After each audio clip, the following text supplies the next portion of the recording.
She was just 10 years old when a deranged loner snatched her off the street. Natascha Kampusch was held captive in the cellar of a suburban house in Vienna, purpose-built by her kidnapper. She suffered 8 years of physical and mental abuse at the hands of Wolfgang Přiklopil. I think I had this kind of hope and I had this kind of strength in it. And it helped me a lot. The belief that I will survive. Natascha Kampusch says she never lost hope. The young Austrian woman tells how she survived the horrors, how she searched endlessly for a way out but failed to attract attention. Kampusch said her captor, 44-year-old Wolfgang Přiklopil, a man she referred to as the criminal, threatened to kill people if she tried to escape during their few outings together.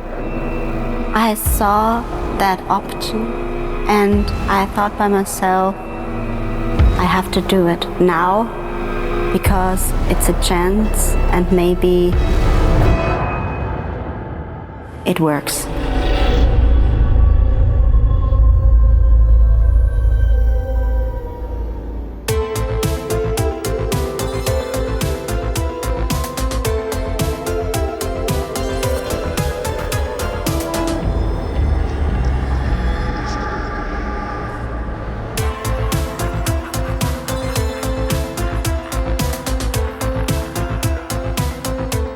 Hello and welcome to I Could Murder a Podcast. We are back once again with a brand new case and we're midway through this series, which is it's absolutely flown by. And I'm joined by, of course, he's still here. It is Ben Carter. Good morning, good afternoon or good evening, depending on where in the world and what time in the world you are. And good night as well. Guten night. Thank you so much for having me. Halfway, as you said. This, I think, is the fastest series I feel like we've ever sat down and done. 6 down, 6 to go. How are you, Producer Dan? Feeling good, feeling fresh, feeling peppy. It's going super quick, almost too quick, you could argue. And this case coming up is a bit of a bleak and a sad one. So I'm intrigued to get into it, but not, let's not rush it. Well, guys, we could always add another 6 to the series again and do 18 if you guys want it. If it's going too fast for you boys. I think Dan said that, not me. Oh, okay. No. A great pace. Let's not. What gear is it now? 6th gear, Dan, your favourite? Sixth gear. We're right into 6th gear. Yeah, second favourite. It's quick, but it's enjoyable. Yes, like a... Very enjoyable. Yeah, like a short film. A good short film. Yeah. Hello, just a quick little message to let you know, we are now on the road to 100,000 subscribers over here on YouTube. It's a big old feat, it's still a long way to go, and we can't do it without your help. We've noticed over 47% of you watching right now aren't subscribed. So if you're one of those, please consider hitting that subscribe button. It means the world to us. And I'll tell you what, if we manage to reach 100,000 subscribers, within 6 months of doing so, we promise to commit to doing a live show somewhere in the UK. So let's do it. Let's reach 100,000 subscribers. We can only do it with your help. Please hit that button now. Anyway, back to the case. Is talking about, I went to the cinema the other night with Katie, and I don't know about you guys, but cinema etiquette, and I might be being overly sensitive with it. It was a small cinema with probably about 9 people watching the film. Good film called Sorry Baby. 2 people behind us who were just talking, and it was just the adverts and just the trailers beforehand, but talking like loud level about like, oh yeah, this boy really fancied me and he guessed my bra size, and he says, and just like constantly, and I was literally like, I know it's just the adverts, but I was like, that's just not on. Did they at least stop by the time the film? They did, but it would annoy me, to be fair. It filled me with anger.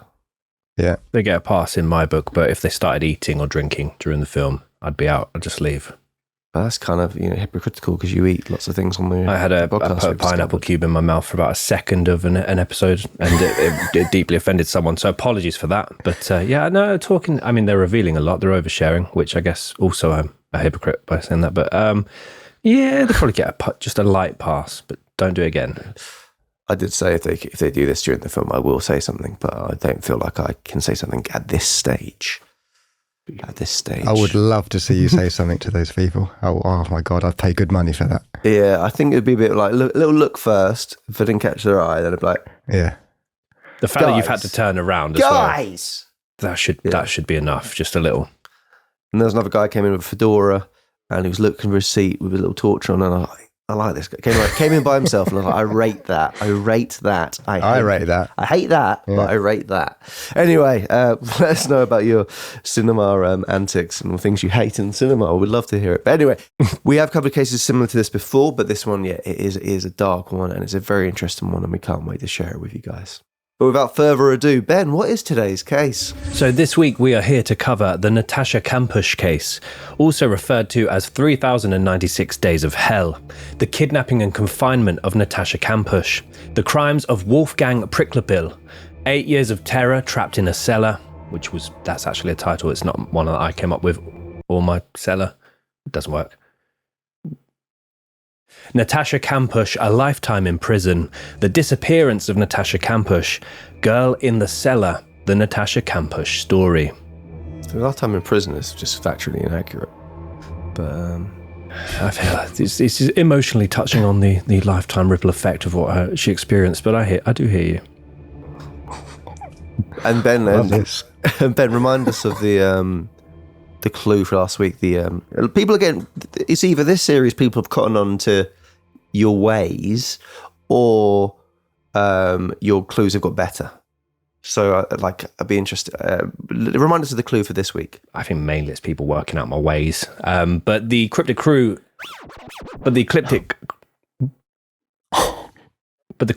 from last week's episode for this week's episode is core. Daniel Bedingfield's sister is a bit strong. Daniel Bedingfield's sister, Natascha Kampusch. Natascha Kampusch. She's a bit strong. Oh, I thought you were going for punch. But yeah, I guess that makes sense. I don't think it's necessarily people cottoning onto your ways. I think you're getting good, boy. Thank you, well, bro. Better. Okay. Better. Thank you, bro. I enjoy it. Yeah. I enjoy it. I will say the clue at the end of this episode for next week's case is probably the easiest one I've ever done. It has to be. It's too easy. Really. We'll look at it, and if we have to adjust it for the time, we'll adjust it for the time. There But I think the Jay Slater one will take a lot of beating, because I think the Jay Slater cryptic clue was by far the best. And it was Jack Dean, aka Jack, mate, messaging me, going, "What is it?" And I said to him what it was, and he's like, "Oh, that's good." Oh, thank you so much. Cheers. So there you go. There he is, drinking his milky coffee. It's so you know those scales where it's how do you like your tea or coffee? I am right at the light end, aren't I? Milky. Yeah, milky boy. Like Same shade as your skin. Thank you. Okay. Very milky. Anyway, without further ado, Dan, can you set the scene? I can. Monday, March 2nd, 1998. Eastern Vienna, Austria. On the very first day that she was allowed to walk to school all by herself, 10-year-old Natascha Kampusch spent much of the journey fantasising about jumping in front of an approaching car. To this point, the young girl had lived an incredibly unhappy existence. The only child of a highly turbulent relationship where physical abuse and emotional neglect were reportedly both commonplace.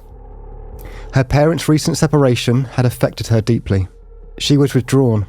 She was depressed.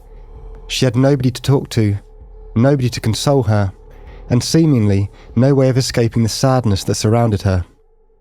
It felt like life simply couldn't get any worse, nor could it get any better. As Natascha made further small strides towards her school, she started daydreaming about a way out. Even though she was just 10 years old, she was already envisioning having a job, a home of her own, and starting a new life by herself. These small strides were supposed to be the first steps towards her independence, but all of this would be turned on its head in a mere matter of moments that would soon follow. As Natascha continued walking, she observed a middle-aged man standing on the street corner next to what appeared to be a parked delivery van. He looked like he was waiting for someone. As she slowly approached, the strange smiling man jumped out from behind his van, grabbed her, and frantically ushered her into the back of the vehicle, instantly waking the young girl from her daydream. It seemed as though the man had taken her a world away when, in fact, he had only been driving for around 30 minutes, whilst the young girl laid in the back of his van. He then placed Natascha into a secret 8-metre square cellar room, concealed within a labyrinth beneath his garage, sealing her fate as he sealed the still heavily insulated hatch that sat beneath the trapdoor. For the 3,096 days that would follow, until she turned 18 years old, Natascha was held captive by a man named Wolfgang Přiklopil, doing whatever it takes to satisfy his madness and keep herself alive. Held captive by a man wishing to be called the Master, Natascha Kampusch lost her childhood and her innocence in that tiny room. And this is the truly heartbreaking and disturbing story. How did Wolfgang Přiklopil manage to keep Natascha hidden within an affluent neighbourhood despite multiple visits from his own family, friends and neighbours? What key mistakes were made by the initial police investigations that allowed the case to go unsolved for such a long period of time? When did Natascha realise that she might finally have a chance to find freedom? And why did Natascha, in the months and years after her escape, express complicated feelings of sympathy towards her captor? We are going to explore Natascha's background before moving on to our timeline of the events. We will then pick apart the background of this case's evil perpetrator. Just a little trigger warning here, this case does cover abuse, as well as the themes of suicide. Natascha Maria Kampusch was born on the 17th of February 1988 in a high-rise public housing project known as the Rennbahnweg settlement, which sat on the edge of the city of Vienna, Austria. She was the only child born to Brigitte Cerny and Ludwig Koch, a couple who by many accounts held and still hold an extremely volatile relationship. The couple were actually in the process of separating when their daughter was born and were divorced not long after Natascha was abducted. Cock. Sorry about that. Apparently, alcohol and violence were both a regular feature of her upbringing, and heartbreakingly, as we mentioned at the start, she was already experiencing an extremely unhappy existence prior to her abduction. Her parents' volatile relationship and difficult home life were widely reported in the press, some even claiming she was regularly hit and insulted, though Natascha later defended her mother and disputed many of these claims. This would soon take its toll on Natascha, as before she even turned 10 years old, she had already become a compulsive eater, feeling depressed, lonely, isolated, and suicidal. During her early years, Natascha would live on the 7th floor of a tower building in Rennbahnweg, which is described very much like a poor council estate. Due to the separation, she predominantly lived here together with her mother and her two much older half-sisters, Claudia and Sabine, who would later move into flats of their own when they became mothers themselves. Natascha would spend alternate weekends staying with her father a few miles away in the, quote, grim northern suburbs of Vienna. She would describe the home environment as full of tension, argumentative, unstable, and sometimes troubled for much of her early life. However, before she was kidnapped, a young Natascha was already an aunt to 5 nieces and nephews, and she absolutely adored being in their company. Growing up in the Rennbahnweg estate, it seems as though violence and alcohol were not limited to the family home. They were also regularly found on the streets that surrounded her during her childhood. Natascha would later recall, I was already very used to dealing with disturbed people from a very young age. There were people in the neighbourhood who were alcoholics, who were violent, and some who were mentally disturbed. They liked to talk about conspiracy theories. They had failed at life. Natascha's father, Ludwig, worked as a master baker at a local bakery. cream cakes. Natascha's father, Ludwig, worked as a master baker at a local bakery and would regularly work long, unsociable hours in order to meet the demands of his customers. Though there are many reports to the contrary, it is suggested that he occasionally made sure that he could treat his daughter whenever he had custody of her and wanted to make their limited time together as special as possible. Yeah, throughout this case, you're going to hear lots of different stories about both the father and the mother, before and after the abduction, because it seems like the relationship has been strained since Natascha escaped, but we'll get into that. As Natascha grew older, her father started to take her out on day trips across the country and even on holidays abroad. In the midst of his separation from Brigitte, he would meet his future wife, a Hungarian lady by the name of Georgina, and he took Natascha to Hungary on at least one occasion, though it is not clear if Georgina was on the scene at this point or not. Her older half-sister, Claudia, was very much of the opinion that Ludwig was an absent and careless father, saying the following in a future interview. That Ludwig, he was always dealing with weird people. He once left a very young Natascha with complete strangers whilst he was on holiday in Hungary. You know that Ludwig? He was always in trouble with somebody. Gambling, borrowing money, not giving it back. There was always someone who was annoyed with him, from the bottom end to managing directors. They were all his friends. But he did make exceedingly good cakes. Yeah, Mr. Kipling's was actually Ludwig Kipling. Ludwig Kipling? Sure, that's not true before someone takes that literally. Mr. Kipling's. Mr. Kipling does not have a longer or full name. So it could be Ludwig. Cock. Joseph Kipling. Oh. Different stories. So yeah, as we said, there are going to be lots of different reports and statements about the parents. But yeah, Claudia, Natascha's older half-sister, very much not a fan of Ludwig. Claudia would actually go as far as to suggest that Ludwig was somehow involved in his daughter's future disappearance, and that, at the very least, she was incredibly suspicious of him. She claimed that due to his supposedly reckless habit of gambling and borrowing large amounts of money, someone could have, quote, needed a means of exerting pressure on him. So basically, it's implied that when Natascha goes missing, it's because someone Ludwig is in a great deal of debt to has decided to take her and hold her for ransom. Yeah, whilst doing research for this, I found I had a lot of things about him living very much. Because, I mean, Ben, you've got a previous experience of being a baker. So you know the hours kept at very early starts. Well, you could give me a little thimble of information about being a baker in terms of the cycle of it. Like, you're getting up at what time and you're there till when? Yeah. Well, different shift patterns, different places, but generally speaking, it was always early starts but early finishes. Driving home at 11 a.m. Wow. But then you're sleeping for the day, not seeing anyone. Not seeing anyone, sleeping, hot in the summer, cold in the winter. Or no, you go in, you get everything turned on, you get your ovens heated up, your provers heated up, you get your dough mixing. And yeah, really, time went quite fast. It's crazy how heavy dough is once you actually get it in larger industrial portions. It is a graft, and the hours. But I loved the job, loved the people I worked with, and time went by very, very quickly. Watch your fingers, though. Watch your fingers. Hot ovens. I didn't watch my fingers. I bet you didn't. No. But yeah, from what I heard, he is very much in the cycle of, getting up early, going to work, coming out, but then he'd very regularly drink throughout the day and just kind of live the kind of go out late and then just kind of, so very little sleep, constantly kind of, I imagine, feeling very groggy from all the drinking and in a repetitive cycle like that. So not really the best setup for being a parent in that kind of social cycle he was deeply entrenched within. And then the gambling on top of that, it's vicious. Yeah. I mean, neither parent are painted in particularly good lights in this case, and you can only imagine, from what we'll get into, how Natascha, her life prior to the abduction was also, a very grim reality. Obviously, it would get far worse in abduction, but it's just such a sad case, this one. It appears as though Ludwig is not the only parent that has faced criticism and accusations. Natascha's mother, Brigitta, had been described as somewhat of a tyrant who would regularly physically and verbally abuse her young daughter whenever they had a disagreement or whenever Natascha wouldn't do as she was told. It's reported by numerous tabloids online that, just like Ludwig, Brigitta struggled with alcoholism, was incredibly strict, and was violent to Natascha on numerous occasions. Despite this, Brigitta raised her daughter largely by herself and did her best to provide her with a stable home environment.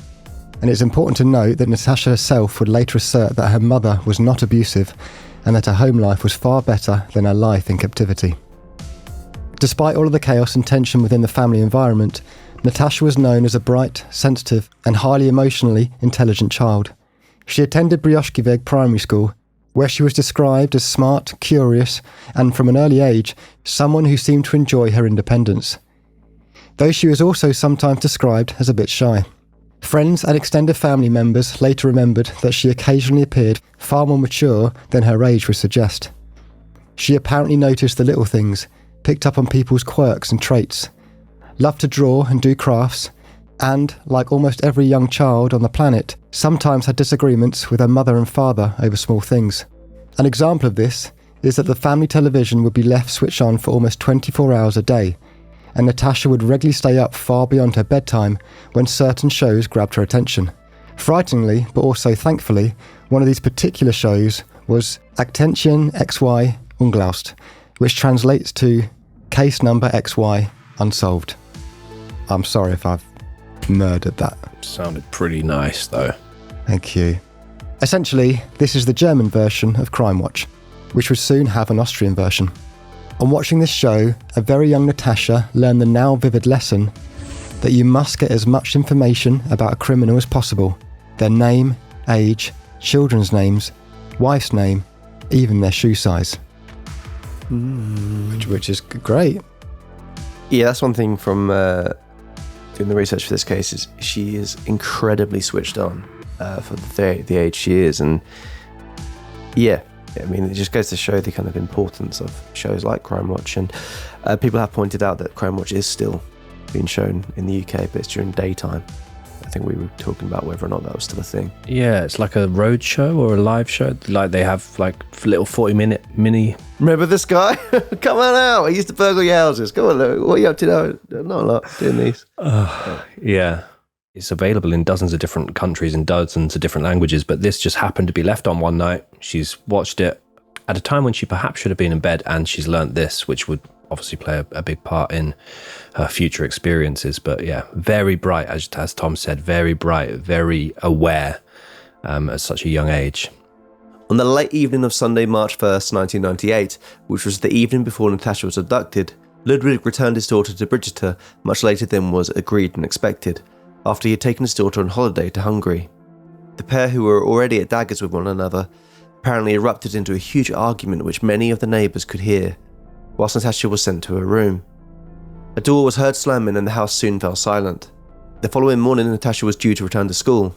After she woke up, a huge argument took place between her and her mother.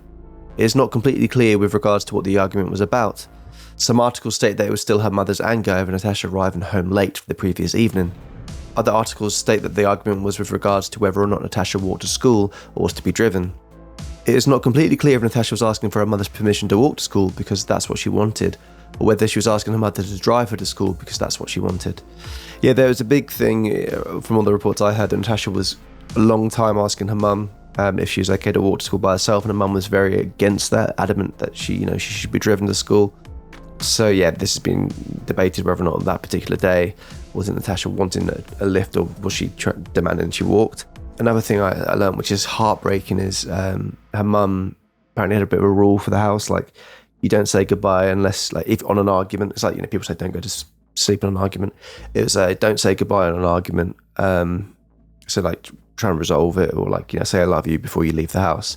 And this is like the one day where Natascha didn't say goodbye on the argument. She just thought, no, I'm just going to leave.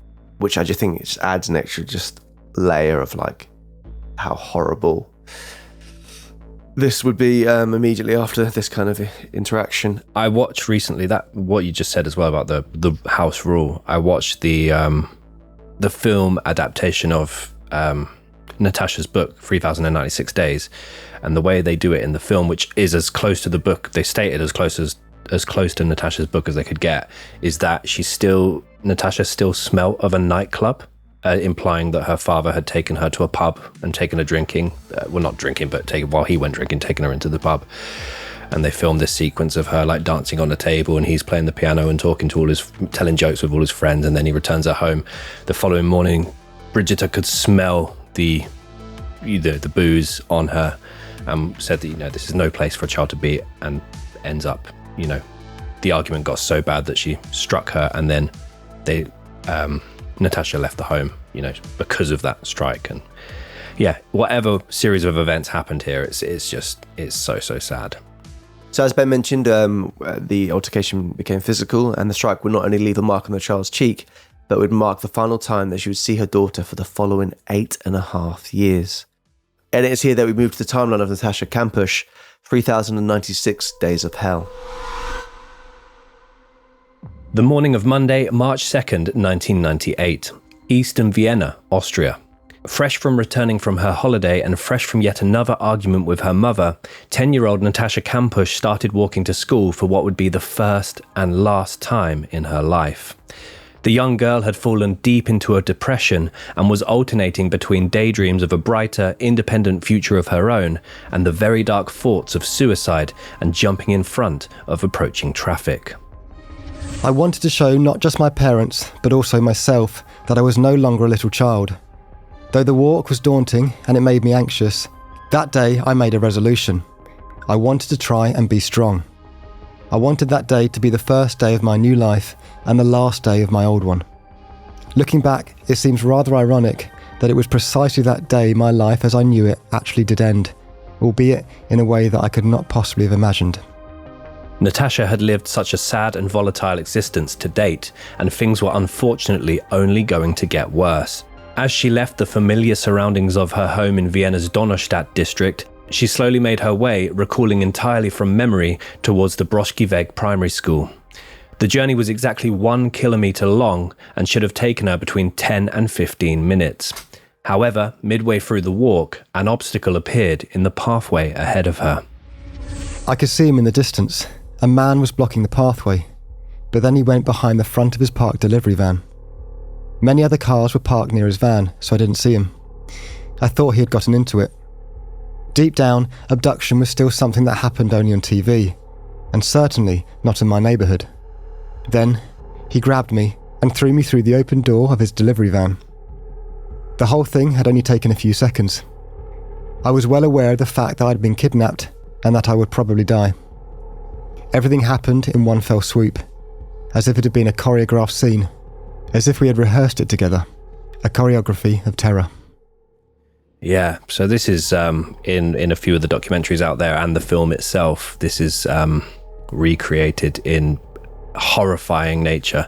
She claimed in some interviews that she tried to let out a scream, but her body was so shocked by what was going on that just nothing would come out. Yeah, this is broad daylight, busy street, an area where things like this, as she said, did not happen. And it just so happens to be that she's had an argument with her mother on that morning, walked to school by herself that morning, walked down that particular street where that particular van and that particular person was parked, and he had these particular plans. The strange, smiling man quickly fled the scene, with a young Natascha having been thrown into the back of his white Mercedes van that had blacked out rear windows. Although she struggled fiercely, her attacker was physically stronger and easily overpowered her.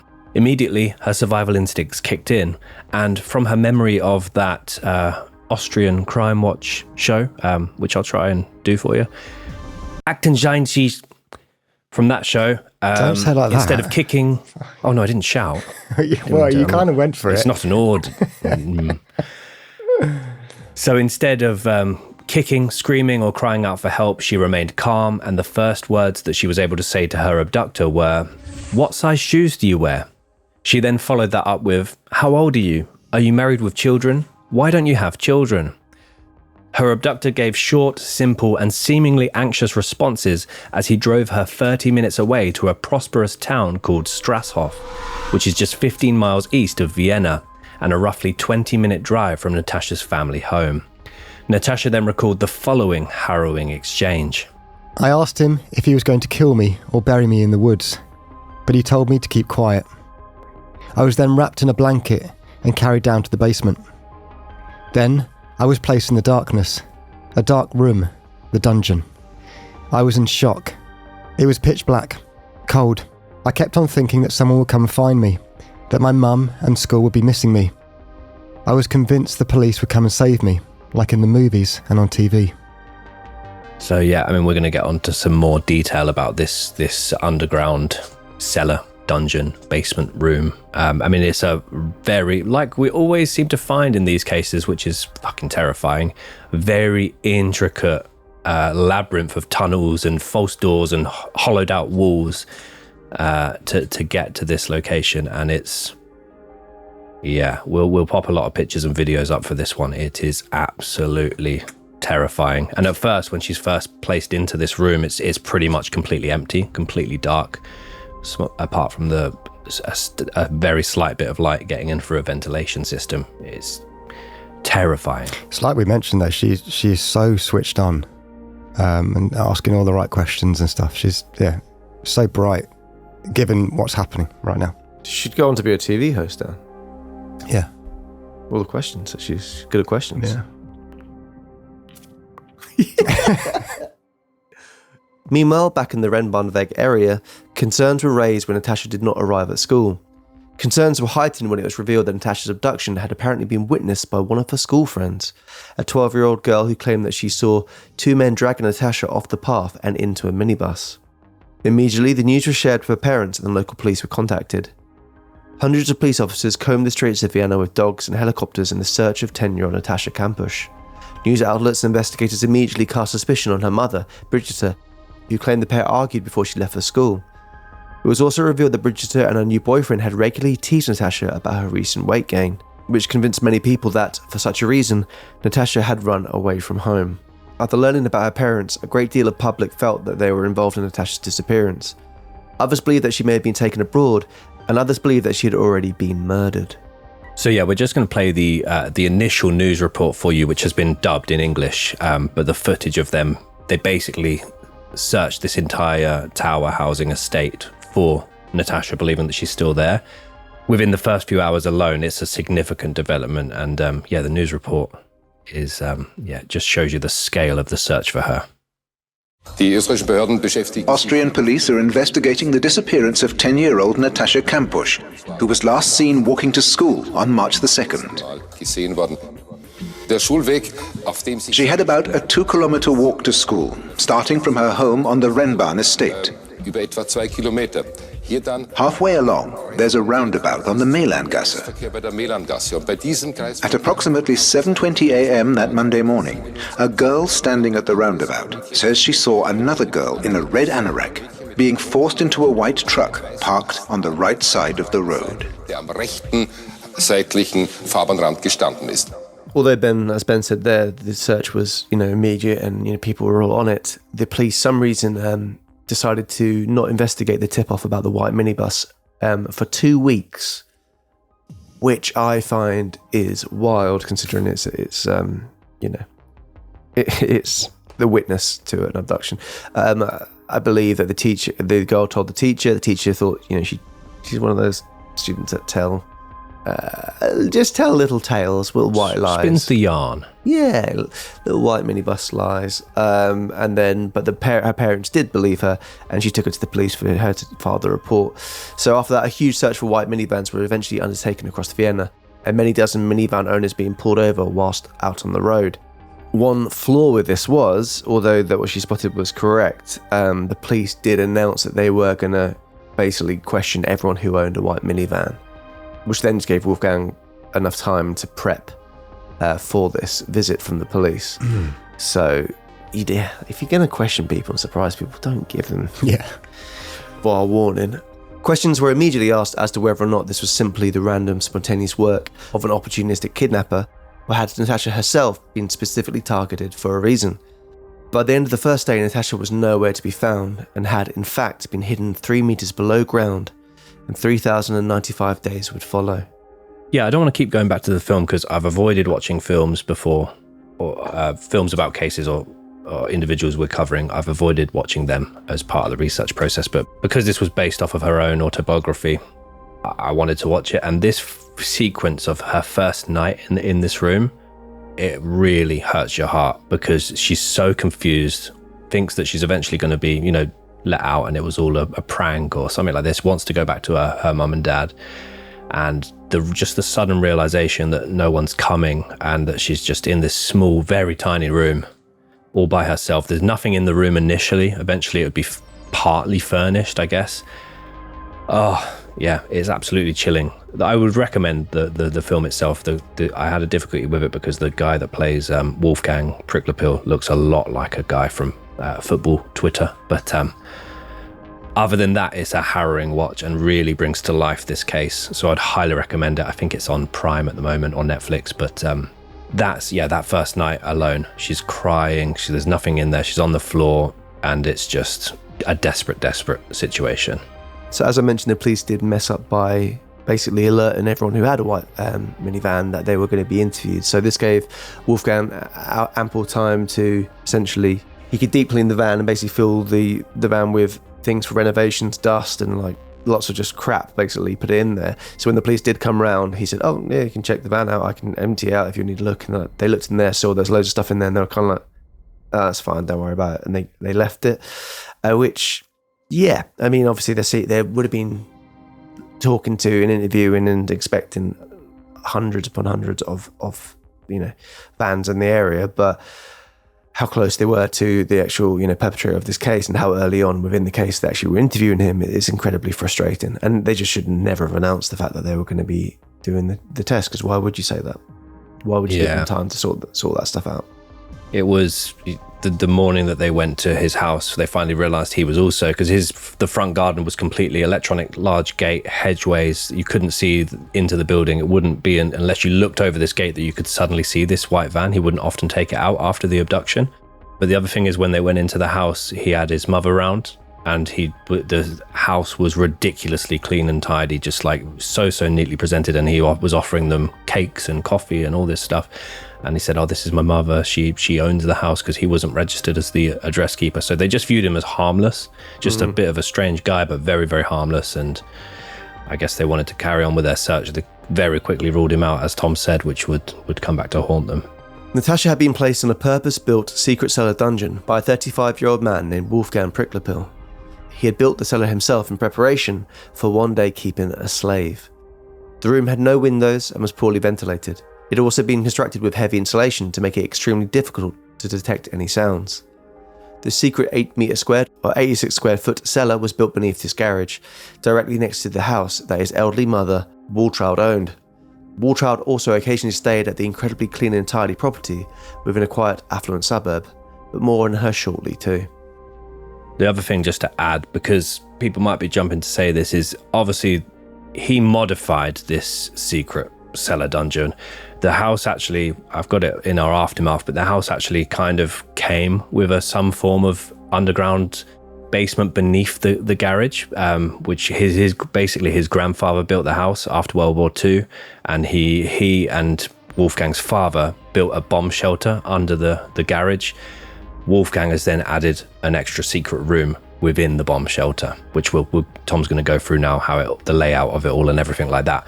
But that just led me to think, if people, and I know obviously this whole case is based on Wolfgang's nature and he decided to do this, but do you think if people happen to have, this is I'm not going to come across well asking this question, but I do want to ask it. If people happen to have secret rooms or secret basement, underground tunnel, passageways, whatever, do you think that encourages them to be a bit odd with their behaviours? What, so you move into a house, you find a secret passageway and you go, oh, I'm going to go kidnap someone? I guess that's the way I'm asking it. Do you think he would have done this if he didn't have that's my question. Do you think he would have done this if the house didn't already have the secret underground basement? Yes. You do? Yes. There's no way I can come across well in asking this question. I'm trying to think of what I'm trying to say. Is essentially, because it's there, it enabled him it enabled him to perhaps. Dan, I think Ben's found his little cellar in his house, hasn't he? Yeah. He's going, I've got weird convulsions. Yeah, I'm asking for a friend. No, I kind of get what you're saying, but I wouldn't say. I mean, his brain has already been tuned this way. Yes. Maybe it perhaps enabled him to do it quicker or in a different manner, but I feel like he was always going to do this. You may be making me say weird things. Like, I think that I think either way, he still would have, sexually abused a minor. But whether or not he would have held them captive would be debatable. Yeah, I mean, Fritzl, obviously, there was, if I'm remembering the case correctly, there was partly a basement already installed there, but he built a massive basement extension, which is just a huge network of different rooms. Well, not huge, but compared to this case, I just had this really odd thought of, him constructing this underground prison, but would he have done this sort of thing if the bomb shelter was already there, I guess was my question. Did this accelerate his plans or darken his plans even further than they already were? It gave him the option, didn't it? Essentially, that option wouldn't have been there hadn't it been there. But he is a renovator, so maybe he wouldn't have been too hard for him to make something up for himself for that kind of purpose. But it's an interesting question. Yeah, I don't think I've worded it right. I think it's kind of like we're looking into your psyche a bit as well, rather than just his. But no, people. We talked about this before, though, with, I think it was the Ariel Castro case and Colleen Stan, where there will be so many, and there are so many other instances where things like this have happened, but there'll be so many more that are out there, which no one knows about. Yeah, and the sad thing with this, obviously, is a case that we know about because she did escape, but how many people are being held captive now and they will never hear about, or, we will go on to learn about it in years to come. That's the kind of terrifying thing about the nature of this case. As Ben mentioned, we will pop up photos and some video on screen for the YouTube folks for this part. There's a trapdoor in the garage open to a steep set of stairs, which would eventually lead to a basement room. The entrance to the cellar where she was kept was behind a 50 centimetre thick, 150 kilogram steel hatch in the basement room. Initially thought to have come from a tank, which is hidden behind a wooden cupboard and a hollowed out concrete wall. It has a heavy hatch. The room itself was painted beige and was cluttered with clothes, children's books and papers, along with a small television set on one lone shelf. It had a high bed, which is essentially the top of a bunk bed, nailed to a wall at elevation, and a toilet as well as a sink. And as we mentioned, the only way in and out of the secret room was down a shaky staircase in the garage, and it was secured by a heavy steel door, which could be controlled electronically. The room allowed for no natural light and was poorly ventilated via a small plastic ventilator fan which constantly rattled. It was also extremely difficult to stand comfortably in the room as the ceilings were so low. It was so secretive and well protected that despite it only being a few metres away, it almost took 1 hour to get in and out of the room, even if you knew exactly how to access it. Yeah, that is absolutely crazy. I mean, it's also the secretive nature of it all. If anything happened to Wolfgang during this time, there's no way that Natascha would have been found. It was concealed by a hollowed out wall. There were secret, false compartments that he would build in front of the then secretly hollowed out wall. He had to move lots of different bits of furniture and doorways and things like that to then, you had to get on the floor and crawl backwards to be able to get through one of the tunnels to then access it. It was so intricate that, as Dan said, an hour to get in and out, even if you knew what you were doing. So she would have also started hearing noises an hour before each time he came down there as well, which is also terrifying. It's hellish. Natascha was now left alone in this strange, new and horrifying environment. The room was almost entirely silent and completely blackened.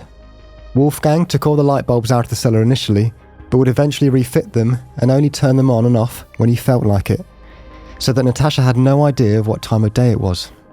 Yeah, there's an element of torture to this, certainly like mental and emotional torture that is so unusual here. So basically he, first of all, took all the light bulbs out, then he put like a night light in because she was crying, then he took that out, then he put the lights on a specific timer set to a certain times that would, either when he went to work or was not at home, the lights would go off to encourage her to sleep. It's so strange. And obviously the immediate comparisons are the Joseph Fritzl case.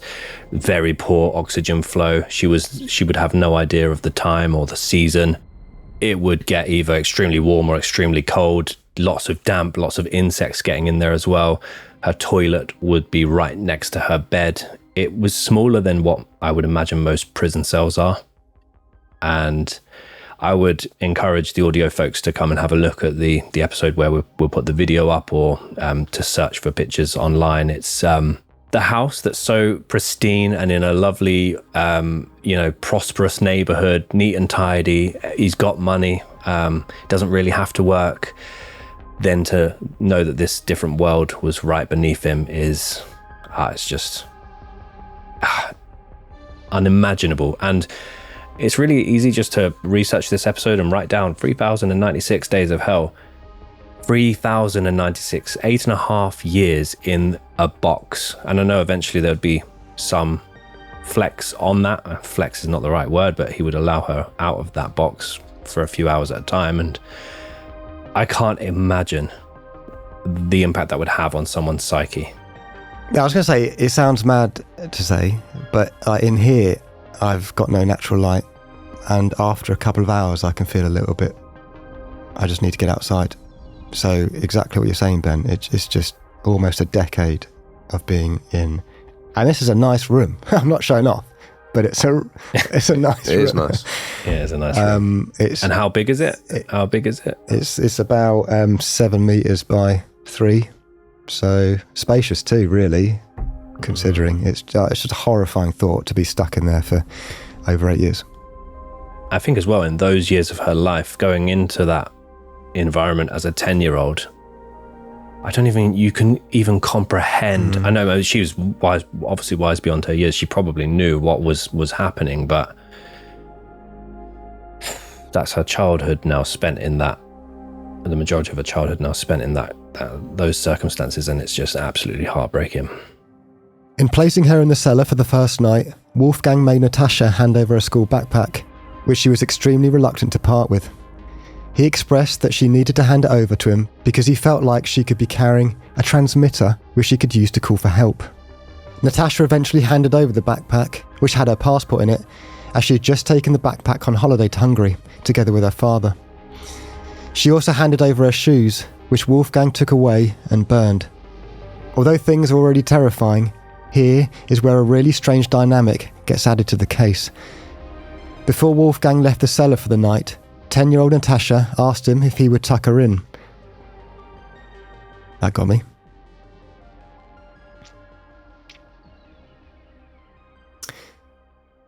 Ten-year-old Natascha asked him if he would tuck her in, read her a good night story, and give her a kiss goodnight. He obliged with all 3 elements before returning to his house. Yeah, I think it was Princess and the Pea, wasn't it? Yeah, Princess and the Pea, yeah. Wolfgang told her that he was an Egyptian god, asking her to refer to him as maestro, master, or king, and she decided that the easiest thing to do would be simply to go along with it. Natascha would later recall, I thought it was ridiculous and silly, but I recognised similar behaviour from preschool. One child would say, I'm the ruler, I'm the king, or I'm a princess, you have to listen to me, you have to do as I say. This was a similar kind of megalomania. If I didn't go along with it, I went hungry very often during my imprisonment. I felt like a poor chicken being kept in a small hen house. I asked myself over and over again, why did this have to happen to me out of millions of people? Why me? I was convinced that no one would ever look for me again, and so I'd never be found. over the first few months of the search for Natascha, many different theories started to come to the fore after police searched a total of 776 white minivans in Vienna and the surrounding areas. This included the white van belonging to Wolfgang, which he convinced officers he was using to transport rubble and building supplies when they searched it. He also convinced officers that he was home alone on the morning of the kidnapping. Some of the new emerging theories suggested that the troubled, depressed young girl had disappeared voluntarily, whilst others were far more sinister. Soon, theories emerged of numerous child sexual abuse rings, human trafficking, as well as the possibility of organ harvesting. Alongside this, many theorised that Natascha had fallen victim to an active French serial killer of the time, Michel Fourniret, who looks fucking terrifying. Oh, sorry, yeah. He does. If you put his little picture, it is fucking scary, boy. Let's have a little look then of the old Michel Fourniret. Oh, there's loads of pictures of him, but the one is the Wikipedia picture of him. He looks like, what's his name? David England out of Jackass. What? I think he looks terrifying. That, hang on. That one. Do you don't think that it's the dungarees? Yeah, no, I'm looking at it. Yeah, I wouldn't say he's terrifying. He would scare. David England, though, Jackass, that's... Yeah, they are. Not bad, yeah, that's good actually. Fourniret, known as the Ogre of the Ardennes, killed between 8 and 12 people, many of them children, across France and Belgium during a 16-year period, starting in 1987 and ending in 2003. However, no definitive links could be proven. Meanwhile, Wolfgang convinced Natascha that her parents had stopped looking for her because they refused to pay her ransom. Ugh. Yeah, so obviously that he's now completely manipulating her to think that her parents don't love her, parents don't care. The search for her is over. She's obviously at this point got no access to radio, television, any of the news reports about her disappearance. So she believes that now this is her life forever. She's not getting out and her parents no longer love her, which is again just another heartbreaking element of this case. 1999. During the first 6 months of her captivity, Natascha was not allowed to leave the chamber at all at any time. Though this would eventually become more lenient over time as trust began to build between her and her captor, for several additional years she was allowed outside of it during the daytime only, but was not allowed out at night. She would regularly attempt to make noise during the first few months of captivity by throwing bottles of water against the walls, but nobody would be able to hear this. Later on, she began to spend more time upstairs in the rest of the house. But every night she had to return to the chamber to sleep, as well as when Wolfgang was at work. Anytime his mother or his best friend Ernst Holzerfell would randomly visit the house, it is believed that Wolfgang quickly ushered Natascha to her cellar. It is reported that both Ernst and his mother Waltraud saw Natascha with him on at least one occasion. Both were apparently given a story to justify the girl's presence. So basically, from what I understand, Wolfgang's mother, because she owned the house but let him live in there, she would regularly visit the property, regularly cook and clean for him. And one day she came round and saw long blonde hairs on one of his items of clothing, and then sat down with him and said, "Oh, you've got a girlfriend now, I'm so happy. Me and your grandma started to think that you might be gay." And this obviously enraged him. So to avoid any kind of suspicion, he went down to the cellar and shaved off all of Natascha's hair. Quickly ushering her to the cellar, but it takes an hour to get in. So yeah, I'm just gonna go sort something out. Wait for 2 hours. Where have you been? Better. Yeah, to be fair, with this, Ernst and the mother apparently seeing Natascha, whether or not he very quickly got her away or ushered her into another room, we're not sure, because obviously, as we said, it took an hour to get there, so we're not sure exactly what happened in those situations. As a way of influencing Natascha's behavior, he brought her sweets, soft drinks, fancy pastries, cakes, croissants, biscuits, and expensive toys, like train sets and plushies. He would also buy her books and colouring in kits, and although these were some of the scariest moments of Natascha's young life, it was also one of the few times that she had been given gifts and apparently shown genuine care. As a result of this, Natascha somewhat psychologically regressed and started behaving like a dependent toddler. However, Wolfgang's mood would not always be positive, and he would often verbally berate as well as physically abuse his captive if he ever came home from work in a bad mood, or if Natascha ever asked to be freed. So we then move forward to 2002. After 4 years in the dungeon, and with the search for her now going cold, Wolfgang started to allow Natascha to use other rooms in the house. However, she was also regularly disobeying him as far as he saw it, and he viewed her as appearing too comfortable in her surroundings. She recalled the following.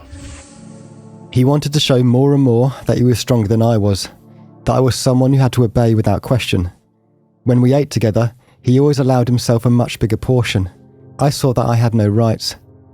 Also, he began to see me as a person who could do a lot of hard manual labour. So any time that Natascha was allowed in other parts of the house, it was typically so that she could clean, do the laundry, or prepare meals for Wolfgang. And although we've said this basement underground cellar dungeon was underneath the garage was attached to the house, so she could literally come up, and then there was a hallway that you walk down, and then you're in the house. Whenever Wolfgang allowed her in the house, he would only allow her to do these chores, to do this housework, if she was half naked, and she was not allowed to speak unless she was spoken to. He was essentially keeping her as a slave to complete his housework. In taking the risk of allowing her to freely access different parts of the house, he cautioned Natascha that the house's doors and windows were rigged with a large number of explosives if not opened correctly. He also stated that he had a gun and would happily shoot her and any of his neighbours if she ever tried to escape. Natascha would later claim that she once vividly imagined cutting off his head with an axe due to this newfound freedom, but she very quickly rejected the thought due to fears of what might happen to her. So, a bit more about the first time that he allowed her out of the cellar and to access different parts of the house, apparently, and there are different articles online and also obviously her book. Apparently Natascha's menstruation started, and there was obviously some blood now in the cellar, and he tried to force her to have a sink wash, as she had been doing for the previous 4 years. She basically demanded to be able to use a shower, and so therefore he allowed her upstairs, but he was watching her the entire time. And this is where obviously his stance on her, I think he now no longer views her as a child. Well, maybe he does still view her as a child, actually. This is quite terrifying, but this is where he then allows her in the house a lot more. He's forcing her to be half naked or fully naked all the time. He's watching her. He would then subsequently allow her to sleep in the same bed as him. He would cable tie their hands together so she couldn't escape.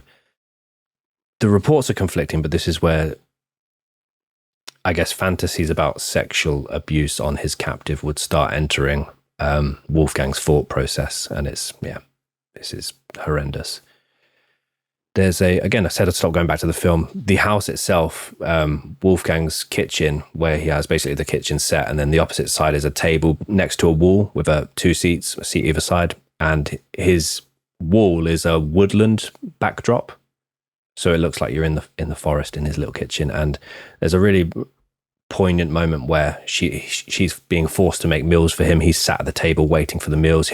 Anything that goes wrong, not cooked to perfection, the oil on the stove getting too hot, water being spilled, anything like that, he would lose his mind and physically assault her for. But she would regularly look at this woodland backdrop and fantasize just being free in those woods and running away. And she looked at that most days now for the following 4 years that she's held captive. As well as this, Wolfgang would intentionally malnourish Natascha so that she was starving, thirsty and too physically weak to ever attempt to escape. Whenever he got bored of starving her, or whenever he felt that there simply wasn't enough suffering for her, he would also severely physically assault her, to the point that she could no longer stand up. And as far as it is alleged, from as early as 12, Natascha was sexually abused, though Natascha herself has chosen not to publicly discuss or confirm those details. Meanwhile, local newspapers published photos of a computer simulation based on a picture of the 10-year-old Natascha, of what she was expected to look like now, which renewed interest in the case. But that eventually fizzled out once again, and Natascha would return to her cellar dungeon. Natascha's new life consisted of many bizarre routines shared with her captor. In her official statement after escaping, Natascha mentioned that she and Wolfgang would wake up early every morning in order for him to come and release her so she could prepare breakfast for them to eat together. During the days that he was not working, Wolfgang provided her with numerous different books that helped her to educate herself. Remarkably, she claimed that she felt as though she hadn't missed anything during her time in captivity, stating, "I spared myself many things. I did not start smoking or drinking, and I did not hang out in bad company. However, it was still a place to spare, nevertheless." I'd say Wolfgang was bad company. Midway through her captivity, to help pass the time and also to prevent the possibility of Natascha going stir crazy, she was also given a television and a radio. Although at first she could only watch recorded shows and listen to foreign radio stations to keep her unaware of the publicised search for her. Meanwhile, Wolfgang now viewed the relationship as almost platonic, rather than that of a captive and a captor. He would often ask to hold her hand and snuggle up with her. He would regularly attempt to be intimate with her, and would violently force himself upon her if she ever refused. He continued to beat her repeatedly and harshly, refusing to give her food, and keeping her in the dark for long periods. He also elaborately built an intercom system to the chamber, so he could stay awake all night hurling insults at her from his bedroom above. He had trained as an engineer at Siemens, which is where he had quite a number of technical skills. So this is, again, he was the first few nights playing with the lighting of the room, torturing her with regards to the time of day and mentally draining her. He's now got the phone in the house where he can just pick it up at any time and start speaking, and it'll play on a loudspeaker down in the cellar. And he would use this to absolutely wear Natascha down. He'd repeatedly spend hours non-stop just saying, "Obey me, obey me, obey me," and wake her up at any moment with horrible noises, horrible insults, things like that. It's just it's although we've covered similar cases, this one just feels so different. Like it's because at the same time he's allowing her in the house. They've built he feels that he's built a relationship with her. There's trust there, but also at the same time he's sending her away and then viciously beating her, sexually abusing her, torturing her, manipulating her. I think she quickly understood. I mean, killing Stan may be similar, but she quickly understood how to deal with him, or how to act with him, or how to. She knew, I'll just call him master. I'll try and maintain his happiness rather than go against it. But then that still obviously led to their treatment. I don't think we've done many cases where there's so many layers of psychological abuse as well, in regards to all those different layers of the light, of the taking food away, of the calling names. It seems to be so layered. Yeah. And also he's quite young. Not that that's like he's 35. For some reason in my mind, these kind of cases are usually a lot older men. Yeah, they are. Well, what was the Colleen Stan guy? I felt like he was, but I agree with you. I assumed he would have been much older. He's my age. He could have been your guy's age. Which is a terrifying thought. Cameron Hooker. So no, he was like early 40s, the guy that kidnapped Colleen Stan, so a little bit older, but yeah. Although we've mentioned as well, like he would stop feeding her and things like that. It wasn't just, she'd go without a meal here and go without a meal there. It was like a week, 4 or 5 days, where just no food, no water, nothing. I mean, there's a sink in there, obviously, but no food would be brought down to her. He'd keep her in the dark for those anytime, and it was unpredictable as well. It wasn't for certain reasons. He would just sometimes, okay, I'm not feeding you for 4 days. I don't like the way you looked at me. Yeah, I think as well, like even when he became ill at times, it'd be obviously nothing of her doing. He would then not go down there, maybe because of how long it took, but and as well, that really highlights obviously something were to go wrong with him, or he, then she wouldn't have had anywhere to go. So between the years 2005 and 2006, in the last 2 years of her time in captivity, she was spotted alone in the garden by neighbours. Wolfgang's business partner also mentioned that Natascha appeared calm and content when he visited the house to borrow a trailer. It is believed that Wolfgang informed neighbours that she was his estranged daughter and also his niece. I mean, let's just stick to one thing there. This bit is wild. He later took her on a skiing trip to a resort close to Vienna for a few hours. Like, the boldness of that. Yep. I know he threatens her, multiple times, saying if you ever do this, then this will happen. He mentions if you ever try to escape, the house is booby-trapped and, it'll blow up and all these things. But if you're out there in a resort, it wouldn't be hard for her to scream help. Yeah. It seemed as though he'd regularly gone on skiing trip. Like, he was financially comfortable. He didn't really have to work. The house was paid off. It was a nice area that he was living in. So he'd regularly go skiing, and she would be regularly made to prepare like lunch boxes and that for him and help him get his car ready and stuff like that and put all of his gear on. And apparently over the years, she would say, I'd love to go one day. I'd love to go one day. And eventually he gave in. Obviously, she's got the hat, the goggles, I don't know the correct term, but she's got all the skiing gear, the outfit and everything like that. So she's not going to be recognised, but also you're right. She could, very easily say something. There are clips of him in this film where she goes to the toilet, but he's watching to make sure no other people are in the toilet while she goes. She was so frail when they went skiing that she could barely even stand up anyway. So he didn't view her as being able to very quickly get out of sight. But it's as you say, Tom, it's crazy the risks that he starts taking here. But again, he views them as having a relationship. Apparently he also took her to like the hardware, the local B&Q, the Austrian version of that, to get some paint and stuff like that to decorate the rest of the house. And he'd regularly take her out in public, and she would try to get people's attention, but it never materialized. Initially, she denied that they had gone on this trip, but she eventually confessed it was true, although she claimed that there were no chances to escape during the time. After turning 18, Natascha was permitted to go out in public together with Wolfgang, but he warned her that he would kill her if she ever tried to flee or draw attention to herself. Despite this, Natascha claimed that she regularly tried to get attention when out in public, with no members of the public reacting to this. At one point, she apparently tried to escape by jumping out of Wolfgang's car whilst he was driving. He responded by physically torturing her and starving her for several weeks as a result. Natascha had now been held in the underground dungeon for more than 8 years. Wednesday, August 23rd, 2006, 12:53 p.m. On what would become her final day as Wolfgang's prisoner, she was oddly ordered to clean the very same van that had been used to abduct her. The white van was parked between the hut and the garden gate. Přiklopil fetched the vacuum cleaner, plugged it in, and ordered me to clean. I was in the middle of doing so when his mobile rang.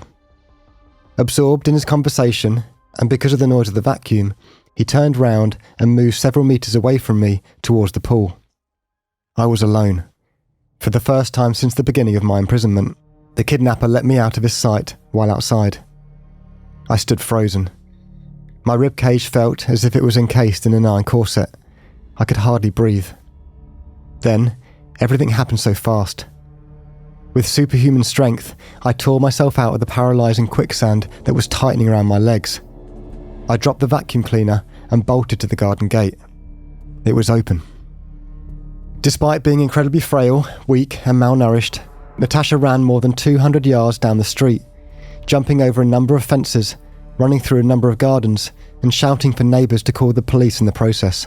None of them reacted to her, and none of them called the police, despite her desperate screams. Things would continue this way for the next several minutes, with Natascha knowing that Wolfgang could catch her and take her back to the cellar at any moment. How are the neighbours not taking this seriously? That is terrifying in itself.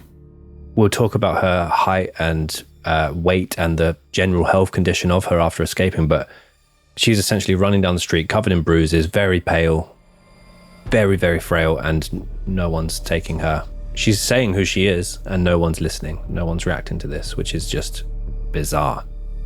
7 minutes later, 1 p.m. A 71-year-old local resident in the small town of Strasshof, known as Ing-T. Going home. Sorry. A 71-year-old local resident in the small town of Strasshof, known as Ing-T, contacted the police to report a young woman who looked pale and confused and appeared to be hiding in his front garden. When an officer got there 4 minutes later, the woman collapsed into his arms, exclaiming, "I'm the missing girl." The girl had the very same identifying scar as the missing girl she claimed to be, 10-year-old Natascha Kampusch. After 8.5 years, 3,096 days of horror, and now 18-year-old Natascha Kampusch had finally found her freedom. She was later identified through a scar, as well as her passport being found at the perpetrator's house, confirming the young lady's identity and her terrifying story of underground imprisonment. But her perpetrator and his red BMW sports car were both missing from the property. Recovering additional evidence quickly became difficult because Wolfgang's only computer that could be found at the house was a 1980s Commodore 64, which did not work with modern data recovery software.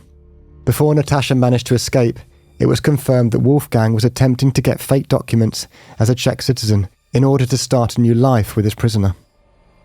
In the minutes that followed her escape, neighbours reported seeing a red BMW speeding away from the cream-coloured house. The police gave chase, but the driver got away. Yeah, so all of that, 3,096 days, 8.5 years. The reason this all happened is because Wolfgang was starting to run out of money. And so he decided to put the white minivan on Auto Trader and sell it online. And so he's getting Natascha to clean the inside of the van. Got a phone call from someone about the listing of the van. Very excited, we're going to sell the van, we're going to get some money, we're going to go and move to the Czech Republic together. And it's that phone call and that situation that has allowed her to escape. Wild. Natascha's father, Ludwig Koch, had nearly lost all hope of ever seeing his daughter again. The same feeling was felt by her mother and her half-sisters. However, just after 2 p.m. on that particularly humid Wednesday afternoon, he got a call from a friend who was scrolling through various news updates online. In a distorted, frenzied tone over the phone, the friend rushed out. "Ludwig, have you heard? It's fantastic. They found Natascha, and she's alive." After many false alarms, Natascha's dad had learned to be cautious with such news. But an hour later, when a pale teenage girl rushed into his arms in the interview room at Vienna police station, it felt like the long nightmare was finally over. Even though she appeared pale and shaken, weighing just 48 kilograms or 106 pounds, she was described as being in good physical condition. Her body mass index had dropped to 14.8, which is below the normal range of 18.5 to 24.9. And she only grew 15 centimetres or 5.9 inches while in captivity for 8.5 years. Her father very quickly informed reporters, "She's 100% my daughter. It's like she's never been away. I'm just incredibly relieved. Natascha is very thin, has very, very white skin and patches on her whole body. I don't want to think where they come from." In the days that would follow, psychologists stated that Natascha had the potential for a normal life in the future, but would likely require years of psychological support. The police and psychologists did not initially confirm if she had experienced physical maltreatment or sexual abuse. One investigator mentioned that it was a possibility, suggesting that Natascha might be suppressing those particular memories. At first, she was compelled to refer to her kidnapper as Lord or Master. Natascha seemingly also experienced what is known as Stockholm Syndrome, where she developed feelings for her captor.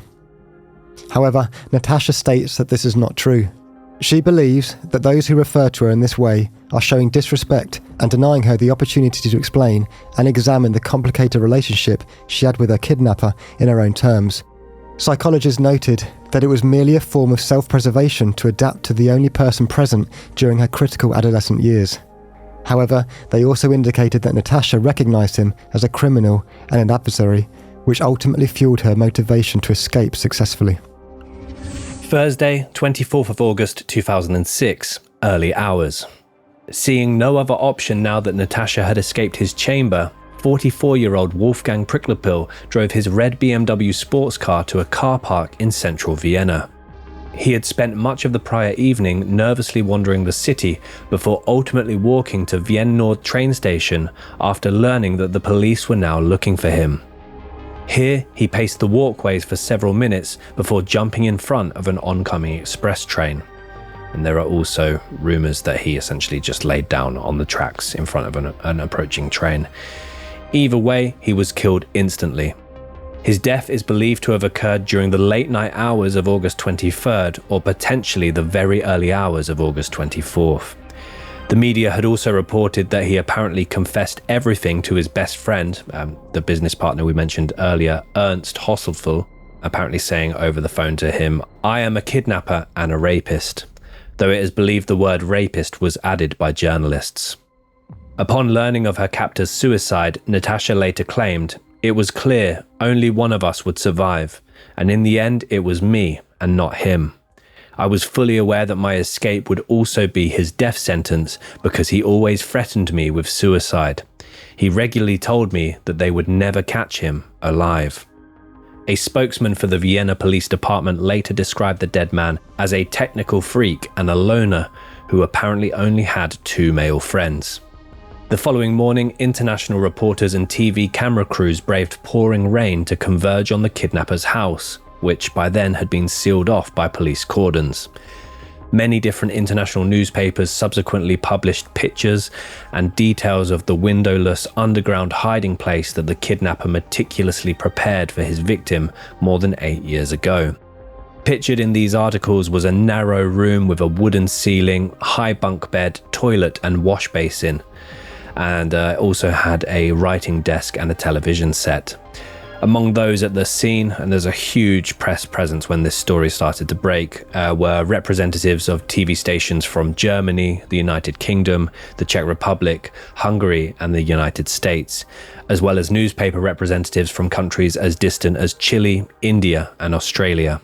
According to the newspaper Die Presse, there were already offers of up to 30,000 euros by both British and German media for a one-on-one interview with Natascha. So a little bit more around Wolfgang's death and the impact this had on Natascha, because I've seen people criticize Natascha for this, which is mad. Basically, she was taken to the local police station. She was held there until her family could arrive, and then she was put under a blanket and taken to a safe place. Apparently, when she asked what was going to happen to Wolfgang, where he was, what was going on with him, when they informed her that he had been found dead, he'd placed himself in front of a train, police reported that Natascha cried uncontrollably upon learning of Wolfgang's death, the man who had kept her captive underground for 8.5 years. Even with the horrific and unimaginable nature of the situation and her ordeal, she had developed sympathetic feelings for him and was adamant that she would light a candle for him at the local morgue. She later acknowledged, "I feel more and more sorry for him. He's a poor soul. I mourn for him." I think with that though, you know, it's not a case of like she's got like deep feelings for him. It's just more of a case of that must be such you probably, you know, she was probably thinking, I'm going to have to see this man in court. I'm going to have to see him again, all the anxiety and all the kind of emotion attached to that. And her crying is just like, and it could even be massive relief or massive, like, it's such an emotion, like, no one can understand exactly what she's been through and how she's going to feel. So, and like, it's a lot stronger position for her to be in, to feel sorry for him. And I think she's, one of the things she said that helped her get through with this all was kind of like forgiving him as the whole thing was going on. So rather than sitting there and just being full of hate and full of like venom, she learned to forgive as she went, and which gave her strength to kind of take on the next day. So I think people saying, oh, what, being like belittling of her emotion here, they have no right to belittle her emotion. She can feel exactly what she wants to feel. And this is, she's created this kind of way of dealing with things, which obviously has only spurred her on and done her a world of good. So it's a bit strange, people criticising that. I think, like you say, Tom, forgiveness can be such a powerful thing, and it's quite clear that she's so emotionally switched on and intellectually there that it kind of makes sense. Yeah 100%. Very well put from both of you. I can't add anything to that. Please try. Yeah, the criticism is very bizarre. I think people are trying to, as we've said in many other episodes, put 1 and 2 together and get to 5. It's her way of processing it. She's obviously spent 8 years of her life, although not on any of her own terms, with this individual. I imagine amongst all the horror and terror, there were some moments of slightly more fond moments than others, but yeah, it's no one can truly know how she feels or how she processed this. So yeah, I agree with both of you. September 2006, Natascha made what was her first public media appearance since escaping her place of despair, where she was trapped in a small enclosed pit just outside Vienna for over 8 years. In a 40-minute segment on Austrian national television, which was also sold to channels in France, Germany, England and Scandinavia, Natascha described a scene filled with terror, panic, starvation and anger during her youth, which was dominated by the unpredictable behaviour of a man she characterised as paranoid, with split personality and a guilty conscience.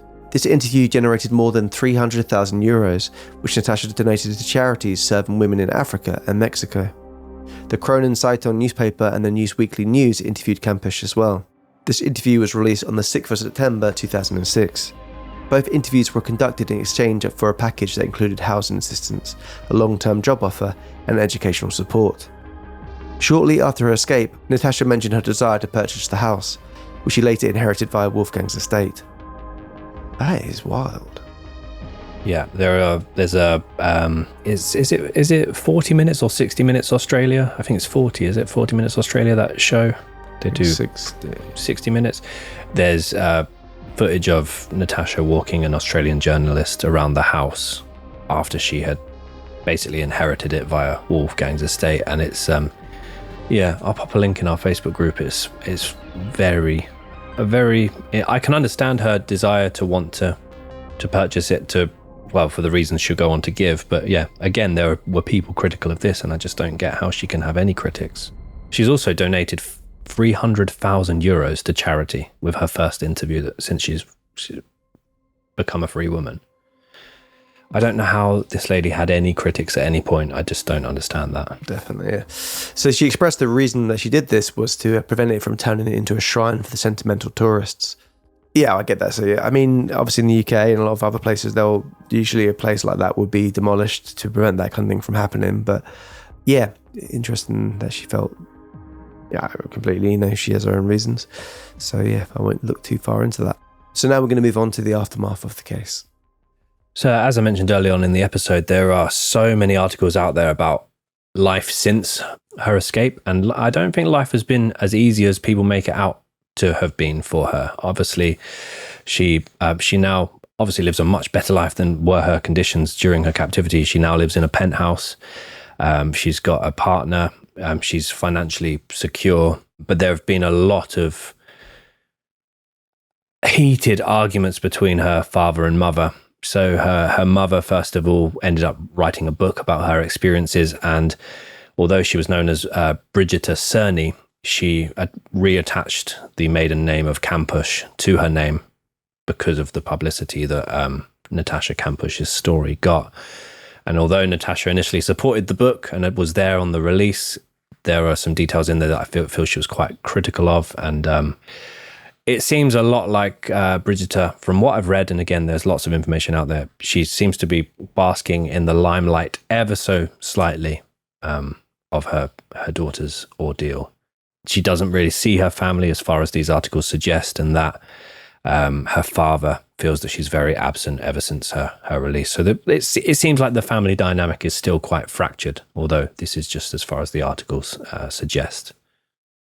So as I mentioned earlier as well, some more information on the house itself. Obviously, the house still stands today. We've got the old Google Street View, which I'll pop in the Facebook group, which is I Can Murder Podcast True Crime Discussion and Listeners Group. The house where Natascha was held for these 8.5 years was constructed by Wolfgang's grandfather, Oscar, just after World War II. During the Cold War, him and Wolfgang's dad, Karl, created a bomb shelter, which is believed to have been the source of Natascha's Cellar prison.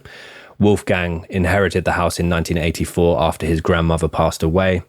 Natascha is now the owner of the house where she was imprisoned, and basically reports suggest that he would basically make renovations to this bomb shelter, which created the additional cellar room. She went on to say that she regularly visited the house. The cellar was eventually filled in with concrete. And she stated that although she also purchased it to prevent dark tourism, she purchased it because it was a significant part of her early life. And she still owns the house as far as recent records suggest. So over the last few years on the podcast, we've covered quite a few quote unquote similar cases. On the main channel, we've covered the Joseph and Elizabeth Fritzl case, the case of Colleen Stan, the Ariel Castro triple kidnapping. And then in our minisodes, which are over on our website, we've covered the kidnapping of J.C. Lee Dugard, Blanche Monnier, Elizabeth Schoaf, the girl in the bunker, and the Turpin family case. And we're aware that obviously there are many other cases of people that are publicized to have been falsely imprisoned for 10, 20, even 30 years. And obviously, harrowingly, there are many other cases that have not come to light yet. And there will be people around the world in situations like these, which is just, it's heartbreaking to even imagine. Back when we first started the podcast, Tom made a graphic which essentially compared the time held captive. It was a chart between a few of the major false imprisonment cases. And now, in completing the Natascha Kampusch episode, the only one on that chart that we haven't covered is the case of Fusako Sano, which reads as a particularly horrifying case. And Natascha herself would go on to provide commentary on the Turpin family case and what the children would be experiencing, because that absolutely harrowing case in itself. But she basically gave advice to the children, suggesting that they must go and visit their parents in prison, which was a controversial opinion of the time. But yeah, again, all of the links, the extra videos of the house and the cellar, other articles about the family dynamic and Natascha's feedback on the Turpin case. I'll put all of these documents and references into our Facebook group. So Natascha would later go on to launch her own website, which featured personal details and photos of herself. She also launched a talk show on Austrian TV channel Pulse 4, initially titled In Conversation with Natascha Kampusch. The show was later renamed Natascha Kampusch Trifft, which translates to Natascha Kampusch Meets. However, it only aired 3 episodes. So yeah, I mean, that's wild. I think like her being able to, a lot of people after this kind of thing wouldn't want to, be seen, let alone in the public eye, putting herself out there. I mean, it goes to show, hopefully that shows a lot of healing that she's already been through. Harrowing story, but, just obviously very thankful that she managed to seize a moment and escape.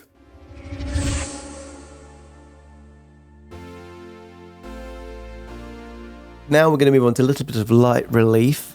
We brought this feature back, lookalikes. Also keep an eye out on our Instagram after the case to give your thoughts on our lookalikes. We'll put a little picture up there and you guys can vote if it's a very bad shout or if it's a good shout. Always love to see what you guys think.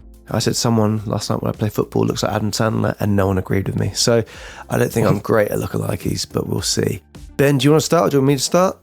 You go ahead, sir. I think I've accidentally scrolled down and seen some which are... I don't think I'm going to top them, so go for it. Okay, so Dan, if you scroll down to page 14, it's for Wolfgang. I think definitely has got some Andrew Lloyd Webber about him, but then also Clint Howard, Ron Howard's brother. I think there's something there. Obviously, the hair is a thing on Clint Howard, but there's definitely an element between those two that I think strike a Weber is a good shout, but maybe that is the hair that's kind of pushing that. Weber is very it's the unibrow as well, isn't it? Yeah, good shout. Yeah. That's a good one. It's he's very whoish though, isn't he, Lloyd Webber? So yeah, I've got two. I also got one from my dad, but I don't know about that one. So yeah, for Wolfgang, I've gone with a sort of 1980s, 1990s Alan Hansen. He's got brown hair and a comb over. Yeah, it's the face. It's the face. Big cheeks. Yeah, big cheeks, jawline, stance. Stance. I told you I'll go. This is the one I'm happy with, though, right? I said, although I highly recommend the film, I couldn't get out of my head that the guy playing Wolfgang looked exactly like Rory Jennings. So this is the Chelsea Rory. Yeah. The Chelsea Rory, aka Chelsea Rory, and I couldn't get it out of my head. I think it looks more like the guy that played Pennywise, but I can't remember what his name. Pennywise guy, yeah, good shout as well. Dad said Rick Moranis, the dad out of Honey, I Shrunk the Kids. Oh, for the actual Wolfgang. Because we're not doing lookalikes of actors that played the people, are we? Yeah. I've got the guy that played Spock was on my radar as well, but no. Yeah, I've kind of conceded this week already. Can I give you a couple? Yeah. Yes, please. Yeah, sorry, Dan. Yeah, please. I'm not saying it's good, but I just want to get involved. It's quite fun. I feel like he's got a bit of Peter Hitchens. Ooh, yes. I know who you're talking about. Or I was going to say a bit of younger Sam Neill. But now look at it, maybe not so much. Sam, that doesn't look like anything. I know that's young Sam Neill, but he looks so different. Yes, yeah. Hitchens, though, is a great shout. Get Hitchens in there. Yeah. Which Hitchens is that? That's Peter. Christopher and Peter there's a similar. Yeah. Yeah, Peter's better. Yeah, Peter's better. I think that's a good one. I think Tom's walked that one quite comfortably. I don't know. We'll put it in the on our Instagram, and you guys can let us know and give us a little vote and see what you think. And obviously, we love to hear as well any kind of ones that you think we might have missed, and it's better than that. We love to hear it. And yes, guys, like you would have heard at the beginning of the episode, we believe we're on the road to 100,000 subscribers now over here on YouTube, and we want your help with that. We want you guys to, if you've enjoyed the episode, if you've quite enjoyed it, thought maybe I'll give them another chance, why not hit subscribe? When we hit 100,000, we've committed to, within 6 months of hitting it, we're going to do a live show. And depending on how that goes, could be shows in the UK. So please consider giving us a subscribe, and we'd very much appreciate it. Absolutely. Ghost accounts, sock accounts, bots. We welcome you all, and your family and your friends and anyone else. Oh, dog climbing up me. We would love to have you here. We have got 6 very exciting episodes coming for the remainder of the series. And if you just can't wait until next week's episode, we release Minnesota content every single week over on our website, which is icmap.co.uk. And you can access them via Spotify, Apple Podcasts, or in video format over on the website. Yes, indeed. Thank you so much for listening, guys. It's much appreciated. And until next time, you said that bit. And until next time, I've got a cryptic clue. We forget. We did. Oh dear. Benjamin Carter's cryptic clues. Everyone gather round for some clues that can be quite cryptic, but he's going to give them to you anyway. Hope you can figure them out. This one, as I said at the start, easiest one of the lot, perhaps of all time. Wow, that uncle is tiny. Very straightforward. That is straightforward. No death threats for this one, please. All right. Just get it. It's Mini Buck. Yeah, what a great movie. Flipping pancakes with a shovel. Anyway, guys, sorry about that. And like we always say, we say this all the time. Keep on doing what you're doing. Less and less and less. Using your dogs for comments at the end of videos. I've been neglecting him for this episode. Unless it's wow, it's stuck on the headphone.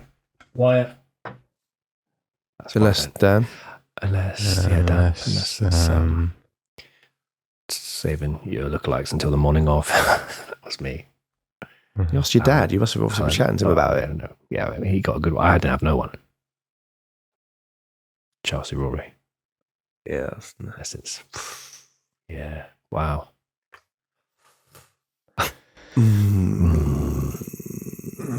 Not really much light moments. Not a lot of lighties.